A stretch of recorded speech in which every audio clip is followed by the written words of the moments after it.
آج کی شب میں قرآن عظیم کے 14 پارے مکمل ہو چکے۔ اللہ عز و جل بقیہ قرآن عظیم کو صحیح تجوید سے تلاوت کرنے اور آپ کو سماعت کرنے کی توفیق عطا فرمائے۔ میرے عزیزو، رمضان المبارک کا ایک عشرہ ختم ہو چکا اور ہم دوسرے عشرے میں آ چکے ہیں۔ مولا کریم عشرہ رحمت کے بعد ہم سب کو عشرہ مغفرت کی بھی برکتیں عطا فرمائے۔ 14ویں پارے میں آپ نے سورہ حجر کی تلاوت سماعت کی۔ اس بلیغ فصیح کتاب قرآن عظیم کی ہمیشہ حفاظت فرمائے گا، اور اس کی حفاظت کے طریقے آپ دیکھ رہے ہیں۔ آج دنیا میں سب سے زیادہ پڑھی جانے والی کوئی کتاب ہے تو قرآن پاک ہے۔ قرآن مقدس سے زیادہ کوئی کتاب نہیں پڑھی جاتی۔ یہ ہمارا نہیں، دوسروں کا سروے بھی بتاتا ہے، کیونکہ دنیا میں جو بھی کتابیں لکھی گئی ہیں، ایک بار اگر آپ نے اس کتاب کا مطالعہ کر لیا تو آپ اٹھا کر کے رکھ دیتے ہیں کہ ہاں میں نے اس کتاب کو پڑھ لیا۔ اگر اچھی لگی تو دوبارہ پڑھ لیا، اور اچھی لگی تو 3 بار پڑھ لیا۔ لیکن قرآن کا معاملہ ایسا نہیں کہ ایک بار مطالعہ کر کے رکھ دیا، بلکہ ہر آیت کو 100 مرتبہ بھی پڑھے تو بندہ اس میں تازگی محسوس کرتا ہے کہ اس میں ثواب ہے، اس میں ثواب ہے، اور قرآن کبھی پرانا نہیں لگتا۔ ہر سال آپ قرآن رمضان میں سنتے ہیں، کبھی آ کر کے کسی حافظ سے یہ نہیں کہتے اس سال کچھ نیا سناؤ، آپ یہ نہیں کہتے، بلکہ ہر سال حافظ سے الحمدللہ سے ہی سنتے ہیں اور والناس تک ہی سنتے ہیں۔ بلکہ اگر حافظ نے بیچ میں کہیں ادھر ادھر کی دوسری سنا دی تو آپ پکڑتے بھی ہیں، نہیں، ہمیں صرف وہی سننا ہے جو میرے مولا نے اپنے رسول پر اتارا۔ تو قرآن عظیم کے سننے کا بھی اور تلاوت کرنے کا بھی پوری دنیا میں سب سے زیادہ ریکارڈ ہے، سب سے زیادہ تلاوت کی جانے والی کتاب ہے۔ اس کے علاوہ اس کا دوسرا ریکارڈ میں آپ کو بتاؤں، پوری دنیا میں سب سے زیادہ یاد کی جانے والی کتاب بھی قرآن پاک ہے۔ اس سے زیادہ کسی کتاب کو یاد نہیں کیا جاتا، یعنی حفظ کرنا، اس کو برزبانی، اس کو بائی ہارٹ ہمیشہ اپنے اندر محفوظ رکھنا، یہ کسی بھی کتاب کے ساتھ نہیں۔ حتیٰ کہ یہ صرف میں مسلمانوں کی بات نہیں کر رہا ہوں، تمام ادیان اور تمام مذاہب کی بات کر رہا ہوں۔ عیسائیوں کو انجیل یاد نہیں، یہودیوں کو تورات یاد نہیں، ہندوؤں کو وید اور ان کے بڑے بڑے قرآن یاد نہیں، لیکن مسلمانوں میں لاکھوں بچے ہیں جو قرآن پاک اپنے سینے میں رکھتے ہیں۔ 7 سال کے بچے سے لے کر 70 سال تک کے بوڑھے تک بھی آپ کو حافظ قرآن ضرور ملیں گے۔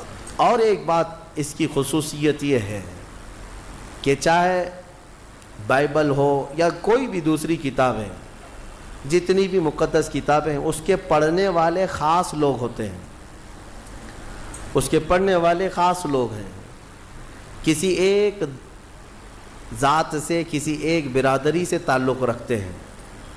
ویدوں کو اور ان کی مقدس پرانوں کو چھونے والے، اٹھانے والے، پڑھنے والے پنڈت ہوا کرتے ہیں، اور برہمن خاندان سے ہوا کرتے ہیں، مخصوص لوگ ہوتے ہیں۔ اسی طرح سے بائبل کے اور تلمود کی اور تورات کی آیتوں کو یاد کرنے والے ایک خاص طبقے کے لوگ ہوا کرتے ہیں، اور بھی دیگر جگہ آپ دیکھیں۔ لیکن قرآن کی یہ خصوصیت ہے کہ یہ کسی خاندان سے خاص نہیں کیا گیا کہ قرآن صرف سید لوگ ہی پڑھیں گے، پٹھان نہیں پڑھے گا۔ قرآن کی یہ خصوصیت ہے کہ اگر کسی کسان کا بچہ بھی اٹھا لے تو حافظ قرآن بنتا ہے، اور اگر وہ حافظ قرآن بن گیا تو ہمیں اسے امام بنانے میں کوئی شرم کی بات بھی نہیں ہے۔ ہمارے ہاں یہ کاسٹزم نہیں ہے، یہ نہیں ہے قرآن کی یہ خصوصیت۔ اس کا ایک اور ریکارڈ میں آپ کو بتا دوں، سب سے زیادہ پڑھی جانے والی، سب سے زیادہ سنی جانے والی، سب سے زیادہ یاد کی جانے والی کتاب، اور دنیا میں سب سے زیادہ پرنٹ ہونے والی، چھپنے والی بھی کتاب قرآن پاک۔ سب سے زیادہ چھپنے والی کتاب قرآن عظیم، کروڑوں کی تعداد میں۔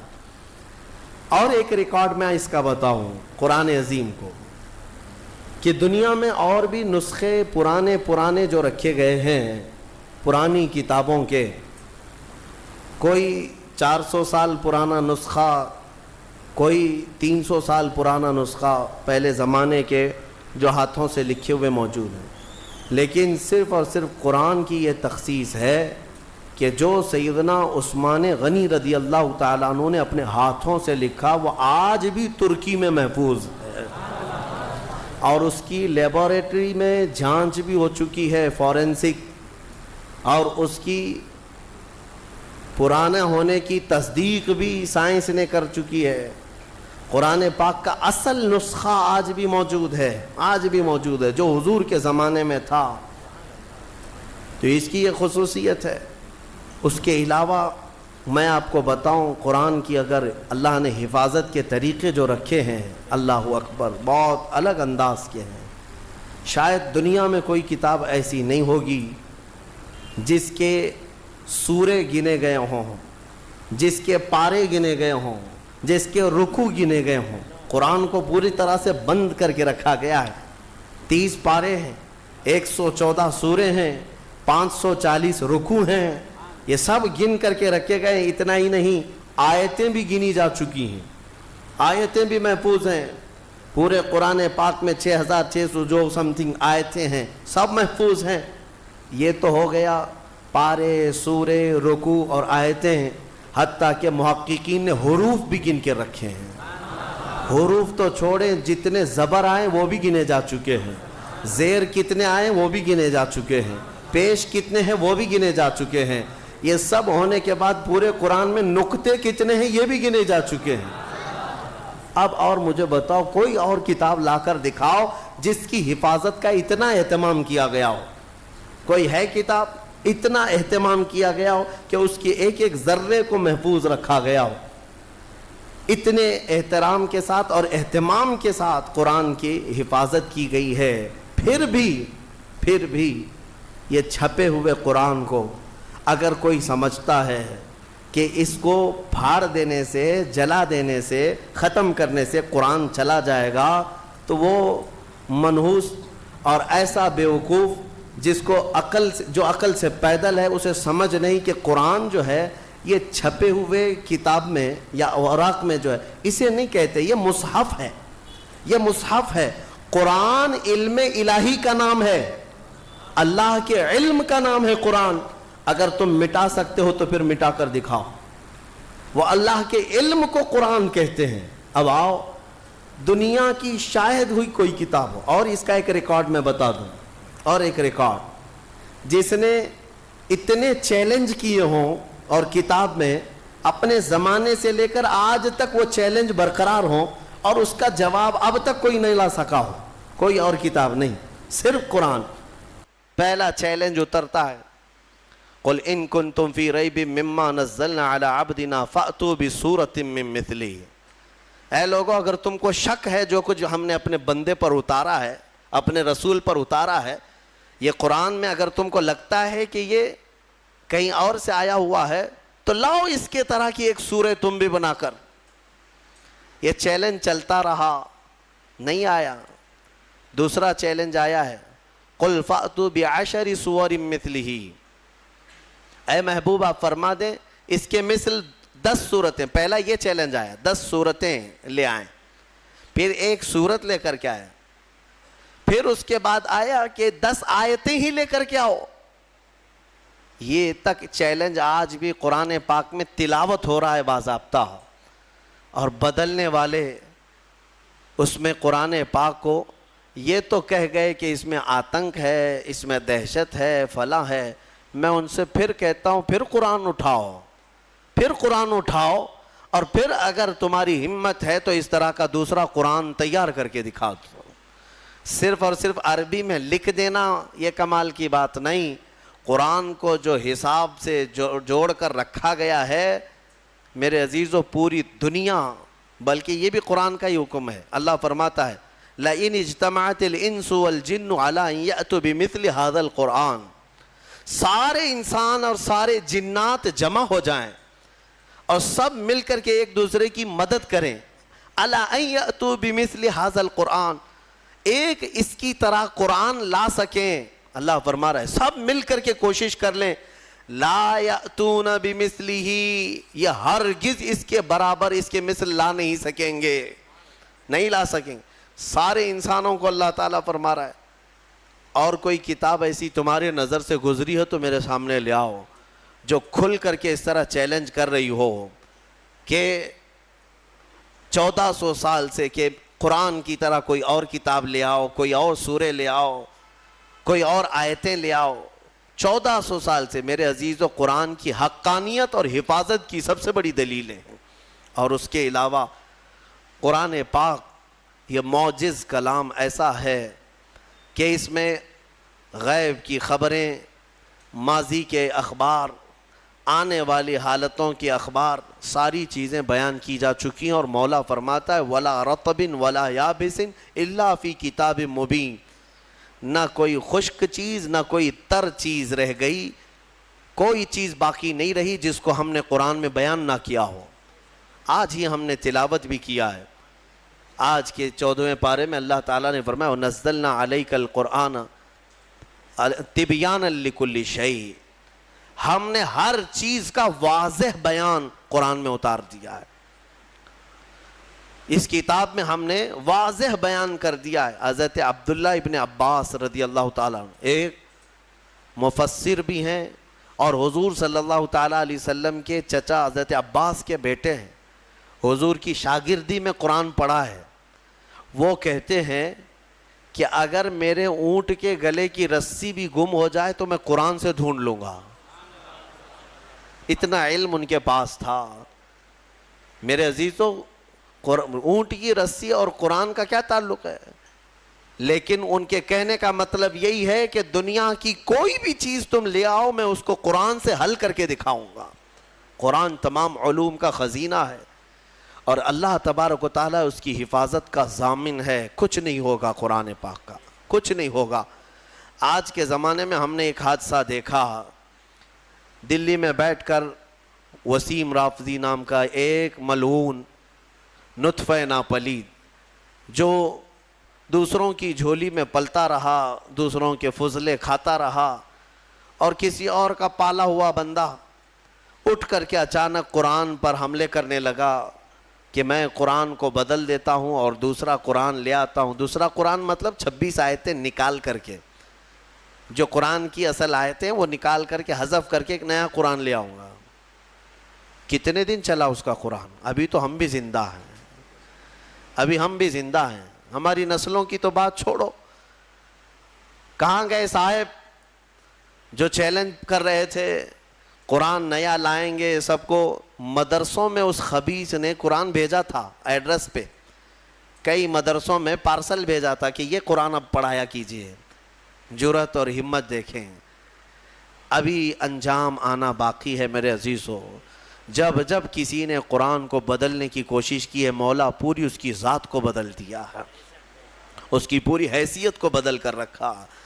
ہاں ابھی انجام دیکھنا باقی ہے. آپ انشاءاللہ اپنی آنکھوں سے دیکھیں گے رب ذوالجلال کی پکڑ کیسی آتی ہے. کیونکہ میرے گھر کے ساتھ چھیڑ چھاڑ کر رہے ہو الگ بات ہے, میرے کپڑے کے ساتھ چھیڑ چھاڑ کر رہے ہو الگ بات ہے, لیکن مولا نے جس کے بارے میں وعدہ کیا کہ ہم نے قرآن کو اتارا اور ہم ہی اس کی حفاظت کریں گے, اور تم اس کے علم کے ساتھ چھیڑ چھاڑ کرو, اب پھر اللہ سے جنگ کرو. پھر اللہ سے جنگ کرنے کا انجام وہ خود بھگتیں گے. لیکن مسلمانوں سے میں یہ کہنا چاہوں گا ہمیں قرآن پاک کے ضائع ہونے کا بالکل خوف نہیں ہے, ضائع ہونے کا خوف نہیں ہے. انشاءاللہ یہ صبح قیامت تک باقی رہے گا. لیکن میرے عزیزو تم پر کہیں ایسی مصیبتیں نہ آئیں کہ قرآن تم سے روٹھ جائے, قرآن تم سے دور ہو جائے. ہاں یہ بھی ہو سکتا ہے, کئی قوموں میں ایسا دیکھا گیا ہے کہ قرآن ان سے دور ہو گیا, تو یہ تمہارے لیے نحوست ہے, یہ تمہارے لیے بربادی ہے. وہ زمانے میں معزز تھے مسلمان ہو کر, وہ زمانے میں معزز تھے مسلمان ہو کر, اور آج ہم خوار ہوئے تاریک قرآن ہو کر. قرآن کو چھوڑ کر کے ہی ہم آج خوار ہیں, ذلیل ہیں. قرآن ایک محکم کتاب. آج میں آپ کو بتاؤں ایک فخر کی بات، آپ مسلمان ہیں، آپ اگر کسی کے ہاں بحث میں آ گئے، کوئی اگر آپ کو پکڑ کر کہنے لگے تیرے دین کی حقانیت کی کیا دلیل ہے، تیرا دین حق ہے، مذہب اسلام سچا ہے، کیا دلیل ہے؟ اللہ ایک ہے تم بولو، یہ تمہارا عقیدہ ہے، تیرا فیتھ ہے. محمد صلی اللہ علیہ وسلم دنیا کے سب سے اعلیٰ اور اشرف انسان ہیں، سامنے والے کہے گا یہ تیرا عقیدہ ہے، تیرا فیتھ ہے. کرنٹ فی زمانہ مجھے کوئی ایسی دلیل دے دے جس کو میں سمجھ سکوں کہ تیرا دین سچا ہے. میرے عزیزو، سچ بتاؤں تمہارے سامنے پیش کرنے کے لیے بڑے بڑے واقعات، بڑی بڑی کہانیاں، بڑی بڑی روایتیں، یہ سب نہیں، بلکہ صرف اور صرف تم قرآن پیش کر کے چیلنج کر سکتے ہو. میرے دین کی حقانیت کی سب سے بڑی دلیل یہ ہے جو آج تک محفوظ ہے. اگر اس میں کوئی شک ہے تو تم اس کا بدل لا کر دکھا دو، یا اگر تم سچے ہو تو تم اپنے دین کی اس طرح مقدس محفوظ کتاب لا کر دکھا دو. یہ میرا چیلنج ہے. اس طرح کی محفوظ کتاب دنیا میں آج تک نہیں ہے اور نہ ہو سکے گی. کوئی بھی کتاب لاؤ، میں اس کے کئی نسخے ضرور دکھا دوں گا، کئی نسخے دکھا دوں گا. جتنے بھی ادیان، جتنے بھی دین دنیا میں پائے جاتے ہیں ان کی مقدس کتابیں ہیں، ہم یہ نہیں کہتے. عیسائی بائبل پڑھتے ہیں لیکن بائبل کی کئی قسمیں ہیں، کئی قسمیں. یونان والوں کی بائبل الگ ہے، امریکہ والوں کی بائبل الگ ہے، انگلینڈ والوں کی الگ ہے. حذف و اضافے کے ساتھ آیتیں بدلی ہوئی ہیں، واقعات میں ہیر پھیر ہے. اسی طرح دیگر مقدس کتابوں کا بھی حال ہے. میں کوئی بھی کتاب لاؤ اس کے 4-5 نسخے ضرور پیش کروں گا. اور پھر میرا یہ چیلنج ہے، تم قرآن امریکہ میں اٹھاؤ یا ہندوستان میں اٹھاؤ، افریقہ میں اٹھاؤ یا عرب میں اٹھاؤ، ہر جگہ تمہیں قرآن وہی ملے گا جو الحمدللہ سے شروع ہوتا ہے اور والناس پہ ختم ہوتا ہے. الحمدللہ. یہ قرآن کی حقانیت کہ اس کے، اچھا آپ کیا سمجھتے ہیں اس کے دشمن نہیں رہے، اس کو ختم کرنے کی کوششیں نہیں ہوئی؟ بہت کچھ کر چکے، لیکن کیا کر سکتے ہیں؟ آسمان کو کب کون نیچے لا سکتا ہے؟ آسمان کو نیچے کچھ دشمن ہوتے ہیں. سنا ہے کہ کتا چاند کا دشمن ہوتا ہے. ہاں ہم نے سنا ہے، پتہ نہیں کیوں دشمنی کرتا ہے، کیونکہ 14ویں رات کو چاند کو دیکھ کر وہ بھونکنے لگ جاتا ہے، چاند کی طرف دیکھ کر کے بھونکتا ہے، اور شاید سوچتا بھی ہوگا کسی طرح اس کو نیچے گرا دوں بھونک بھونک کر کے، لیکن اس کے بس میں نہیں ہے، اس کی طاقت میں نہیں ہے. اس طرح بہت سارے آج کتے بھونکتے ہیں اسلام کی اس چکا چوند روشنی کو دیکھ کر، لیکن ان کے بس میں نہیں ہے اس کو زمین پر لا سکیں، قرآن کو زیر کر سکیں یا اسلام کو ختم کر سکیں. ہاں بس اتنا ہے کہ اپنے گوفے میں بیٹھ کر تھوڑی دیر بھونکتے رہیں، اور گلا خراب ہو جائے تو خاموش ہو جائیں، بس اتنا ہو سکتا ہے. اللہ تبارک و تعالیٰ کا کروڑا کروڑ احسان ہے کہ اس نے ہمیں دین حق کی ہدایت عطا فرمائی ہے، اور قرآن پاک جیسی محکم اور محفوظ کتاب اللہ نے ہمیں عطا فرمائی ہے. میرے عزیزو، اس کی حقانیت کی ایک اور دلیل میں تمہیں بتاؤں، اس کی حقانیت کی ایک اور دلیل، بلکہ بے شمار دلیلیں ہیں. ایک بات میں آپ کو بتا دوں، ہمارا یہ مزاج نہیں کہ قرآن کو ہم سائنس سے پروف کریں، ضروری نہیں ہم کو. ہم قرآن کو پروف کرنے کے لیے سائنس، فزکس، کیمسٹری، جغرافی، میتھس، ان سب کے سہارے لینا یہ ہمارا مزاج نہیں. لیکن اگر کوئی اس بات کا تقاضا کرے کہ کیا قرآن میں میتھس بھی ہے، کیا قرآن میں سائنس کی تھیوریز بھی ہیں، تب پھر ہم اس کو دلیل کے طور پر کچھ چیزیں پیش کرتے ہیں، ورنہ قرآن کی حقانیت کو ثابت کرنے کے لیے ہم یہ سب چیزوں کے محتاج نہیں ہیں. میں آپ کو بتاتا ہوں قرآن پاک کی وہ حقانیت. اچھا، یہ سب سے بڑی دلیل یہ ہے، اگر کوئی کہتا ہے کہ یہ محمد صلی اللہ تعالیٰ علیہ وسلم نے اپنی طرف سے لکھ دیا، اپنی طرف سے جمع کر دیا، تو بھی میرے عزیزو، عرب والے یہ بات کہہ سکتے تھے جو ان کے زمانے میں موجود تھے، کسی نے نہیں کہا.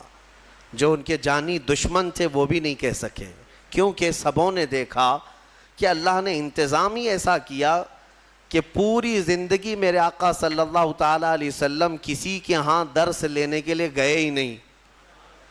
ہمارے نبی کی خصوصیت کیا ہے؟ امی. ہم پڑھتے ہیں نا حضور کے نام پر درود، صلی اللہ علی النبی الامی. امی کسے کہتے ہیں؟ امی کا مطلب ہے جو کسی سے نہ پڑھا ہو، جو کسی سے نہ پڑھا ہو. سنبھل کر کے ترجمہ کرنا. کچھ بدبخت یہاں پر حضور کو بغیر پڑھا لکھا کہتے ہیں. وہ بغیر پڑھے لکھے تھے، نعوذ باللہ.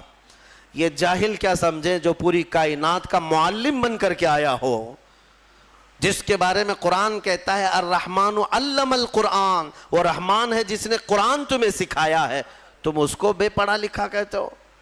امی کا مطلب بے پڑھا لکھا نہیں. جس نے ایسا کہا وہ دنیا کا سب سے بڑا جاہل ہے، سب سے بڑا جاہل ہے. دیکھیں دونوں میں فرق میں آپ کو بتاتا ہوں. ایک بغیر بے پڑھا لکھا جس کو ان پڑھ کہتے ہیں آپ، ایک ہے جو سب جانتا ہے لیکن کسی سے پڑھا نہیں ہے. دونوں میں فرق ہے کہ نہیں ہے؟ ہاں، جس کے دل میں کوڑ ہے، جس کے دل میں بغض اور عداوت ہے، وہ امی کا ترجمہ ان پڑھ کرتا ہے. ان پڑھ کے ذریعے سے معاذ اللہ رب العالمین. جس نے ایسا کہا، حضور پاک صلی اللہ تعالیٰ علیہ وسلم کی شان میں اس نے تنقیص کیا، حضور کی توہین کیا، میرے آقا صلی اللہ تعالیٰ علیہ وسلم کی اس نے گستاخی کیا. اور ہم نے یہاں پر سنا بھی تھا، ہماری شہر میں کوئی ایسا ماڈرن آدمی آیا جو یہ کہنے لگا کہ حضور کو لکھنا نہیں آتا تھا. ظالم، تو نے لکھنا کہاں سے سیکھا؟ جس رسول نے مدینے کے اندر صرف 10 سال کے اندر 80,000 لوگوں کو قلم پکڑنا سکھایا، تم ظالم اس کو کہتے ہو رسول پاک صلی اللہ علیہ وسلم کو لکھنا نہیں آتا تھا. نعوذ باللہ من ذالک. اگر حضور صلی اللہ تعالیٰ علیہ وسلم کو لکھنا نہیں آتا تھا تو پھر یہ قرآن لکھوایا کس نے ہے؟ قرآن لکھوایا کس نے ہے؟ کاتبان وحی ضرور ہیں، لکھنے والے صحابہ تھے، قرآن لکھنے والے صحابہ تھے، لیکن کیا حضور پڑھ دیتے تھے وہ گھر جا کر لکھتے تھے؟ حضرت امیر معاویہ فرماتے ہیں حضور کی صحبت میں وہ بیٹھتے تھے، قرآن کی آیتیں جب اترتی حضور فرماتے لکھو. اب جب وہ لکھتے تو حضور بتاتے یہ اس طرح سے لکھو، یہ اس طرح سے لکھو. آیتوں کو کہاں سے کیسے لکھا جائے میرے آقا خود تعلیم فرماتے. یہ اور بات ہے کہ رسول کریم صلی اللہ تعالیٰ علیہ وسلم نے خود قلم نہیں اٹھایا، لیکن ہزاروں کو قلم پکڑنا خود سکھایا ہے میرے آقا نے. اور جو یہ کہتا ہے وہ ہمارے دل کو ٹھیس پہنچاتا ہے. اے سنی مسلمانوں، نبی پاک صلی اللہ تعالیٰ علیہ وسلم کو لکھنا نہیں آتا تھا. نعوذ باللہ من ذالک. قرآن جن کے بارے میں کہہ رہا ہے وَعَلَّمَكَ مَا لَمْ تَكُنْ تَعْلَمْ، اے رسول ہم نے آپ کو وہ سب سکھا دیا جو آپ نہیں جانتے تھے. اگر حضور لکھنا نہیں جانتے تھے تو اس آیت کے مطابق رب نے انہیں سکھایا کہ نہیں سکھایا؟ اللہ فرما رہے ہم نے وہ سب سکھا دیا. سب میں کیا کیا آیا؟ سب میں کیا کیا آیا؟ سب میں میرا اور تمہارا نام بھی آ گیا. ہاں، میرے رسول کو اللہ نے وہ بھی سکھا دیا کہ اتنے زمانے کے بعد یہ لوگ آئیں گے، فلاں آئیں گے. حضور کو اللہ نے سارے علوم سکھائے. اس میں لکھنا بھی ہے، پڑھنا بھی ہے، بولنا بھی ہے، سننا بھی ہے، ساری چیزیں آ گئی. علمک ما لم تکن تعلم. اسی لیے الحمدللہ ہم اہل سنت و جماعت کا موقف یہ ہے کہ میرے رسول عالم ما کان و ما یکون ہیں. جو کچھ ہوا وہ بھی جانتے تھے اور جو کچھ ہونے والا ہے وہ بھی جانتے تھے. بات میں جو کہہ رہا تھا وہ توجہ سے سنیں.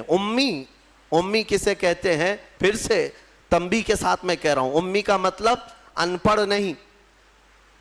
نہیں، بلکہ جو کسی سے پڑھا ہوا نہ ہو، اس کا کوئی استاد نہ ہو. میرے رسول کی شان ہے وہ امی ہیں. اگر ان کو کسی نے پڑھایا ہے تو سیدھے ان کے پروردگار نے پڑھایا ہے. ہاں بس اللہ تبارک و تعالیٰ ان کا استاذ ہے، جبرائیل بھی نہیں. بعض لوگ یہ کہتے ہیں کہ جبرائیل آ کر دکھا. جبرائیل علیہ السلام کا کام صرف پہنچانے کا ہے، پڑھانے کا نہیں.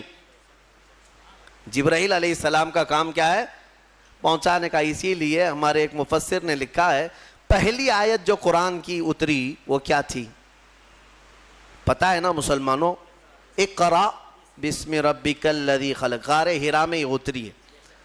میں توجہ چاہتا ہوں، جب جبرائیل آئے غار حرا میں تو جبرائیل یہ کہہ رہے تھے اقرا، پڑھو. کیا کہہ رہے تھے؟ پڑھو.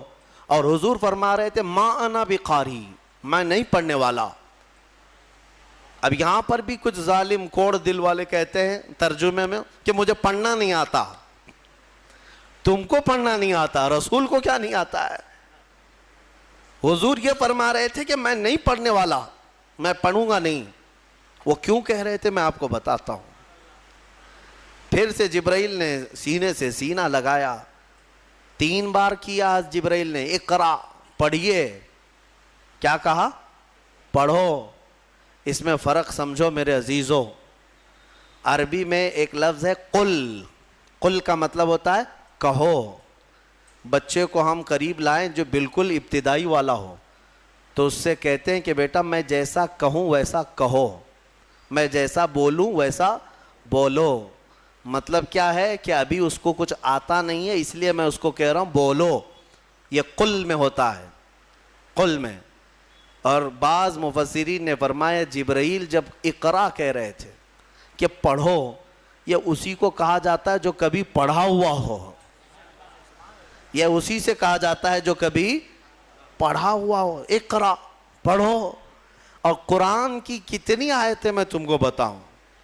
اللہ تعالیٰ فرما رہا ہے وَإِذْ قَالَ رَبُّكَ لِلْمَلَائِكَةِ إِنِّي جَاعِلٌ فِي الْأَرْضِ خَلِيفَةً. پہلے والے پارے میں میں نے اس کی تفسیر بھی کیا ہے. وَإِذْ کا مطلب کیا ہے ترجمہ اٹھا کر کے دیکھ لینا. وَإِذْ, اور یاد کرو جب رب نے فرشتوں سے کہا کہ آدم کو میں اپنا خلیفہ بنانے والا ہوں.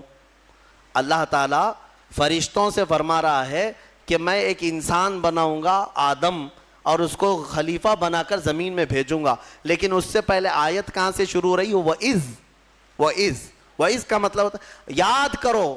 اور یاد کرو اے محمد جب رب تمہارا کہہ رہا تھا فرشتوں سے کہ میں زمین میں اپنا خلیفہ بناؤں گا. حضور کو کیوں کہا جا رہا ہے؟ حضور کو یہ کیوں کہا جا رہا ہے؟ اور یاد کرو مطلب یہ ہے کہ اے محبوب کیا آپ بھی تو تھے اس وقت نورانی حالت میں, نور کی کیفیت میں آپ بھی تھے. وہ یاد کریں آپ جب رب فرما رہا تھا تو جو رسول آدم کے پیدا ہونے سے پہلے سے حالات دیکھ رہے ہوں اس کے بارے میں تم کہتے ہو بغیر پڑھا لکھا ہے. ہاں بہرحال مجھے جو بات عرض کرنی تھی وہ قرآن کی حفاظت کی, وہ یہ ہے کہ اللہ نے ایسے رسول پر یہ قرآن اتارا جو کسی سے پڑھا ہوا نہیں ہے. اور اس قرآن کی سب سے بڑی یہ دلیل ہے کہ رسول پاک صلی اللہ تعالیٰ علیہ وسلم پر ایسا قرآن اترا ہے جو عرب کے لٹریچر میں سب سے ہائی لیول کا لٹریچر ہے, سب سے ہائی لیول کا. عربی فصاحت بلاغت میں اس کا کوئی مثل ہی نہیں تھا.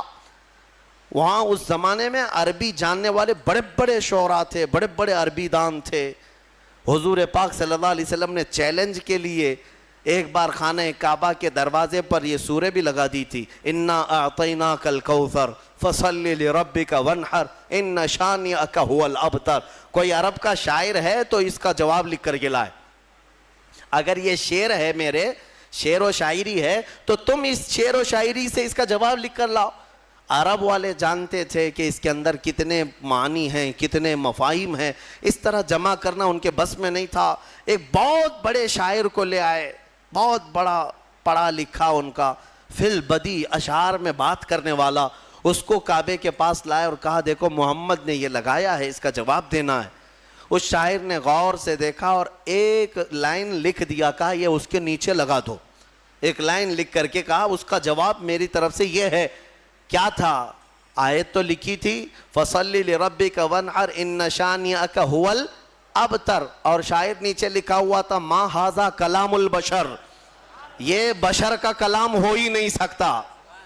اس نے نیچے لکھ کر کے کہا اس کا جواب یہی ہے کہ یہ بشر کا کلام نہیں ہو سکتا.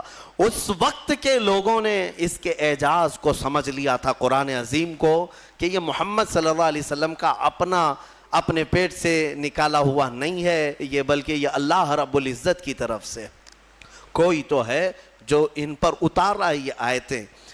آپ کو ایک حیرت کی بات میں بتاتا ہوں. امریکہ کا جو انکشاف ہوا یہ تو بہت سالوں بعد پتہ چلا نا کہ اس طرف بھی ایک دنیا ہے.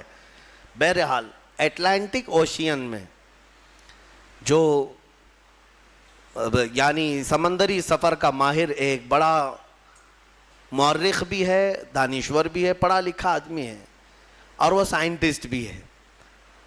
وہ سمندری سفر میں اٹلانٹک اوشین سے گزرتے ہوئے ایک علاقہ دیکھتا ہے جہاں سے اس کا جہاز گزر رہا تھا، تو وہ ایک ایسی جگہ آئی جہاں اتنا اندھیرا ہے کہ سورج کی ایک کرن بھی نہیں پڑتی، وہاں پر ایک کرن بھی نہیں آتی۔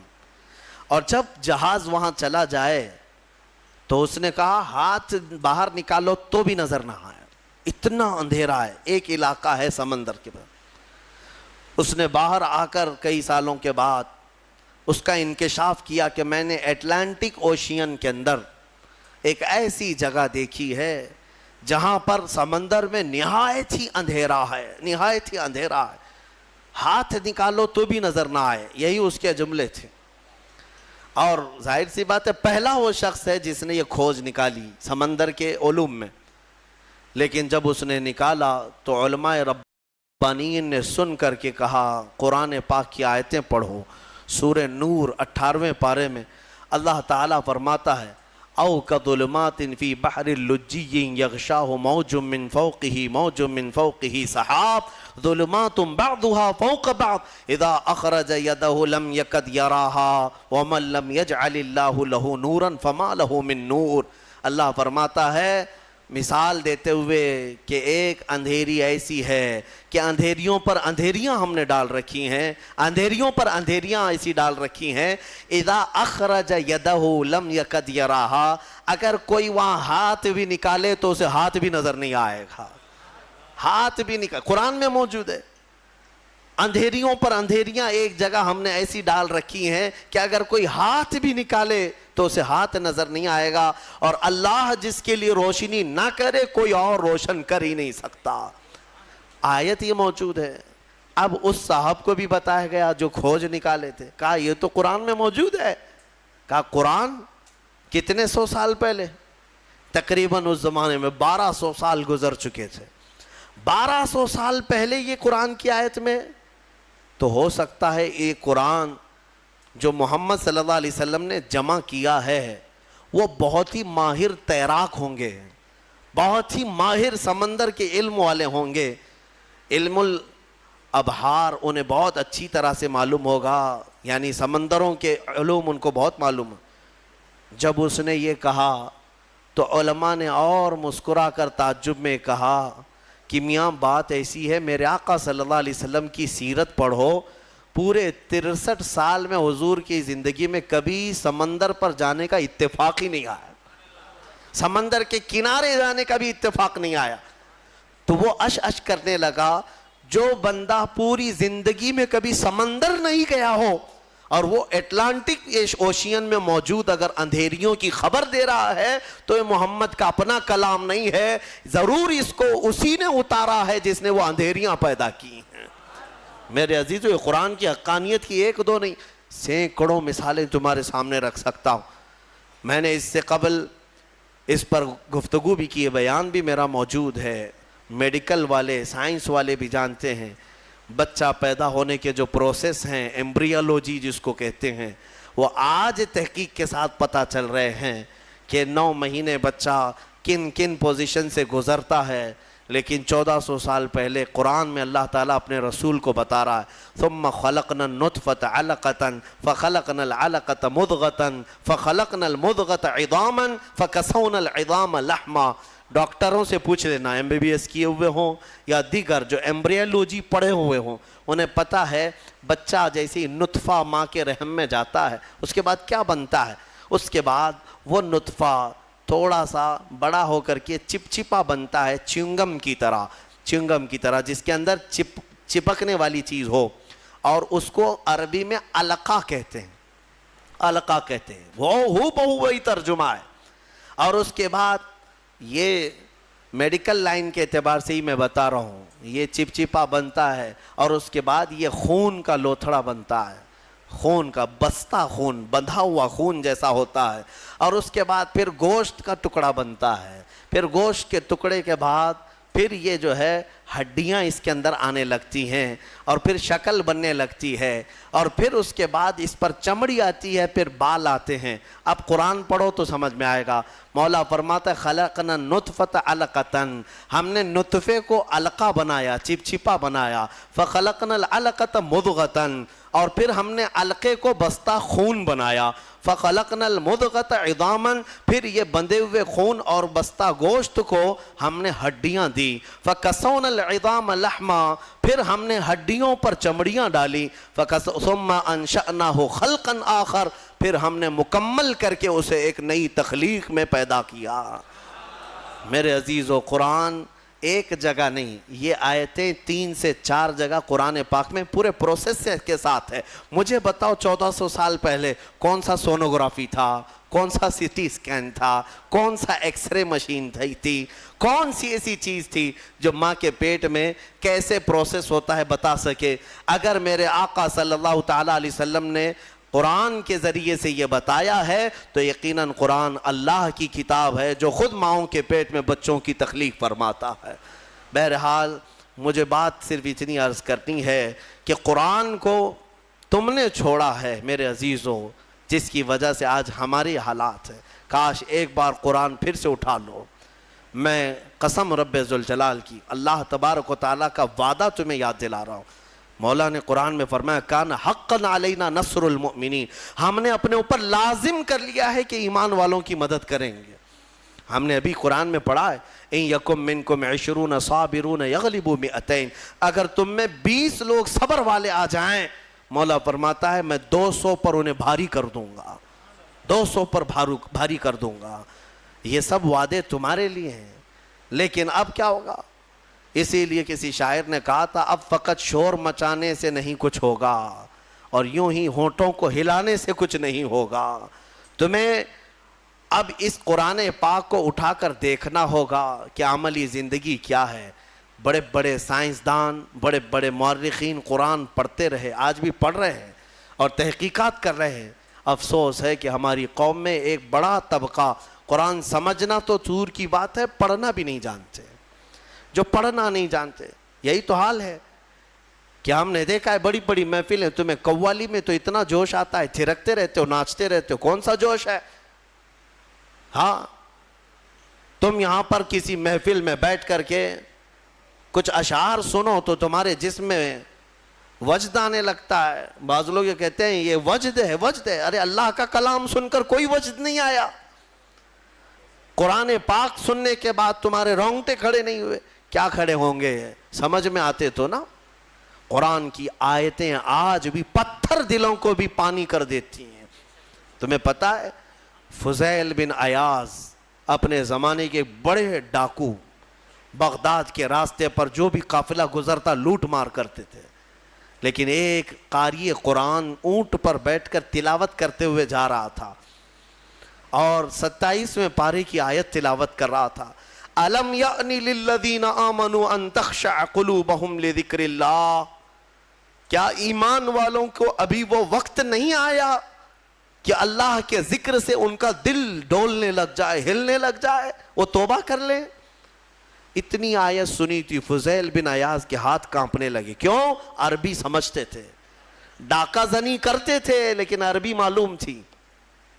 لیکن ایک قاری قرآن سے جب یہ آیت سنی، دل پر ایسے گزرنے لگی، ہتھیار پھینک دیا، ساری چیزیں پھینک دی اور چیخنے لگے آن لنا ربنا، آن لنا ربنا، اے ہمارے رب وہ وقت آ گیا، وہ وقت آ گیا، مجھے تو اپنی بارگاہ میں لے لے۔ اور پھر ایسی توبہ کی، ایسی توبہ کی، اللہ اکبر۔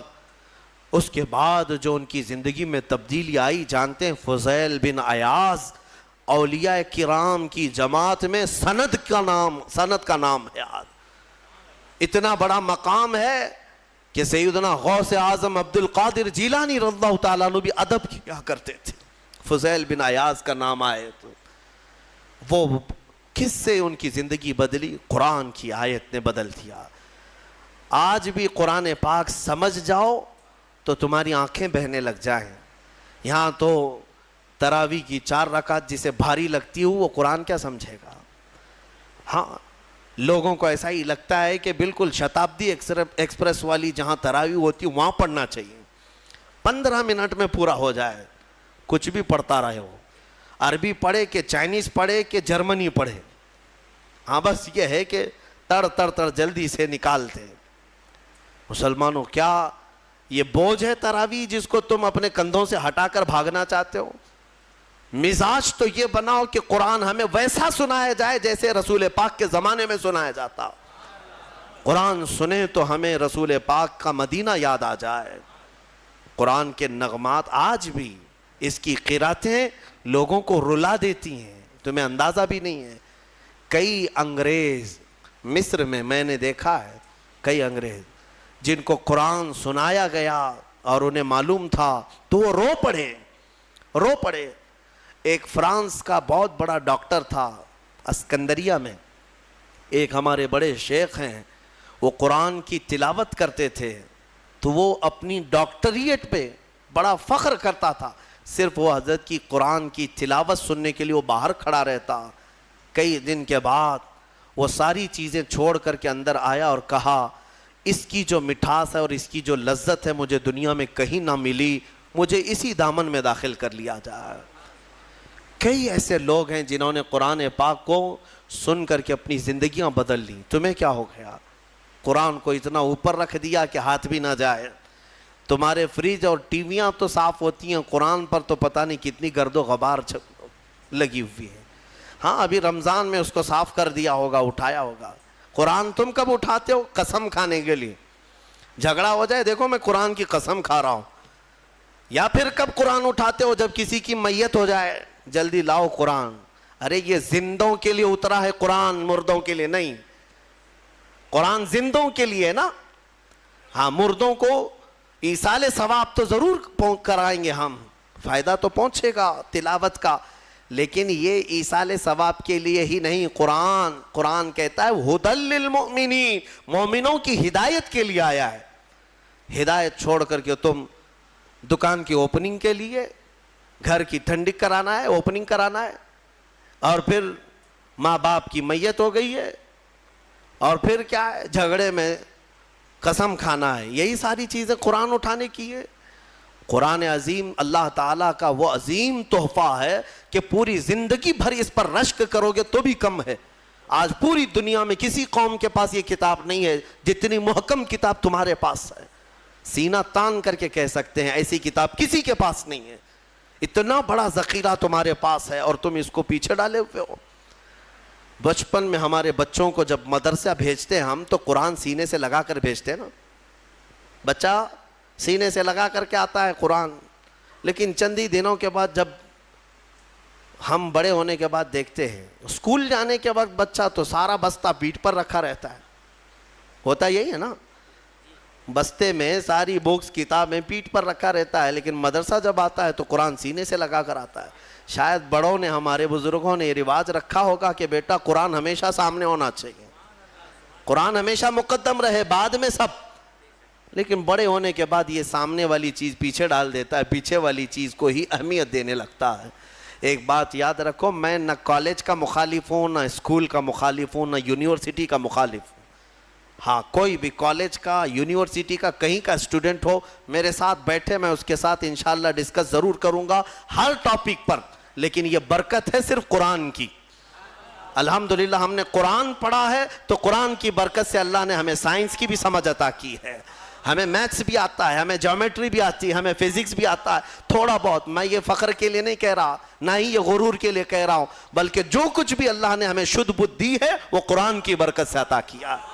اور اعلیٰ حضرت فاضل بریلوی رضی اللہ تعالیٰ عنہ خود فرماتے ہیں ایسی ایسی کتابیں انہوں نے لکھ رکھی ہیں کہ آج کی بڑی بڑی یونیورسٹیوں کے پروفیسر حل نہیں کر پا رہے ہیں، ان کے میتھس کے بڑے بڑے ٹف فنڈے نہیں حل کر پا رہے ہیں۔ قبلہ پہچاننے کے علوم آج بھی کتاب لکھی ہوئی ہے، جیومیٹری پر لکھی ہوئی ہے، علم رمل پر، علم جفر پر اور زیجات پر، ایسے ایسے علم ہے جس کے نام بھی تم نے نہیں سنے ہوں گے۔ اور اعلیٰ حضرت یہ کہاں جا کر پڑھے تھے، کون سے مدرسے میں؟ یہ فن، یہ علوم آج پورے ہندوستان کے مدرسوں میں نہیں پڑھائے جاتے۔ اعلیٰ حضرت کہاں سے پڑھے؟ خود فرماتے ہیں یہ صرف اور صرف قرآن اور حدیث رسول کی برکت ہے۔ رسول پاک صلی اللہ تعالیٰ علیہ وسلم کے قدموں میں جو ہو گیا، ہر علم خیرات میں ملا۔ میں یہ کہتا ہوں کہ نوجوانوں ضرور جاؤ، اسکول جاؤ، کالج جاؤ، یونیورسٹیوں میں جاؤ، ٹاپ کرو، پوری یونیورسٹی کو ٹاپ کرو، لیکن عقیدہ اور یقین یہ ہونا چاہیے کہ تم دنیا میں اگر عروج پر پہنچو گے تو شروعات تمہاری الحمدللہ رب العالمین سے ہونی چاہیے۔ یہاں سے ہو تو پھر دیکھو اللہ تعالیٰ تمہیں ترقی بھی دے گا اور برکت بھی عطا کرے گا۔ اللہ کریم ہمیں کہنے سننے سے زیادہ عمل کی توفیق عطا فرمائے۔ قرآن عظیم کی برکتیں اللہ تعالیٰ ہم سب کو عطا فرمائے۔